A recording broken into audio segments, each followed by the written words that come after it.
राधे राधे दोस्तों। जैसा कि हम सभी जानते हैं कि कल है देवशयनी एकादशी। तो आज का मेरा जो ये वीडियो है वह मैं उनके लिए बना रही हूँ जो व्रत नहीं रहते हैं, क्योंकि जो व्रत रहते हैं उनको पता है कि कैसे खाना है, क्या खाना है। और जो व्रत नहीं रहते हैं उनको नहीं पता होता है कि वो अनजाने में क्या कर रहे हैं।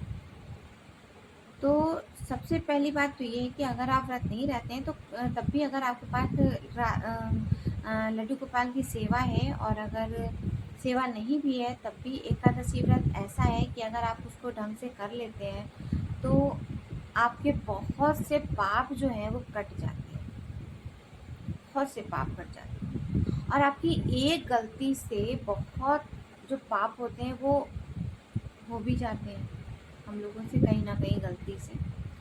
तो अगर आप व्रत नहीं रहते हैं तो कुछ चीज़ें हैं जो अगर आप कर लेंगे तो आपको किसी भी तरीके का एकादशी वाले दिन पाप नहीं लगेगा खाने पीने का। एकादशी में देखिए, राधा वल्लभ संप्रदाय में, गुरु जी के संप्रदाय में जो है वो एकादशी नहीं मनाई जाती है। वो इसलिए नहीं मनाते हैं क्योंकि वहाँ पे कहते हैं कि हम देखिए एकादशी में क्या होता है कि बिना आप प्रभु को भोग लगाए ना खा सकते हैं ना पी सकते हैं। तो उन लोगों के यहाँ बिना भोग लगाए कुछ खाया पिया ही नहीं जाता है, तो इसलिए एकादशी वहाँ होती नहीं, क्योंकि कहते हैं बिना भोग लगाए अगर आप कुछ खाते हैं तो वो पाप खाते हैं। तो उनके यहाँ इसलिए मान्यता इसकी नहीं है। लेकिन अलग जो नॉर्मल लोग हैं, जैसे गृहस्थ लोग हैं, उनके लिए जो है ये ज़रूरी चीज़ें हो जाती हैं। ये व्रत बहुत ज़रूरी होता है।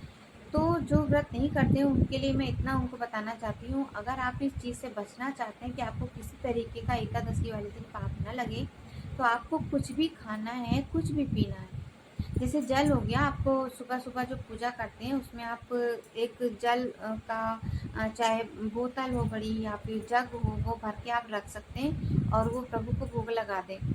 अगर आपको कुछ खाना है तो वो प्रभु को भोग लगा दें। इससे क्या होगा, जब आप पहले उनको भोग लगा देंगे ना, पानी हो चाहे फल हो चाहे खाना हो, उसके बाद आप उसको खा सकते हैं। लेकिन ये याद रखिए कि आप व्रत नहीं है, कोई दिक्कत नहीं है, लेकिन आप बिना भोग लगाए, भोग लगाने से क्या होता है, कोई चीज़ अगर आप भोग लगा रहे हैं तो वो प्रसाद बन जाएगी, और जब आप प्रसाद खाएंगे तो प्रसाद खाने का कोई दोष नहीं लगता है, क्योंकि वो प्रभु ग्रहण कर चुके होते हैं, है ना।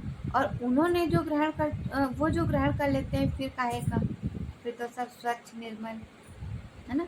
तो इसलिए बिना प्रभु को भोग लगाए कुछ मत खाइए।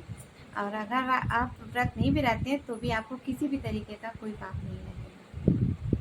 तो इसकी यही मान्यता है। और बाकी जो व्रत रहते हैं उनको ये पता है, ये सब चीज़ें पता होती हैं।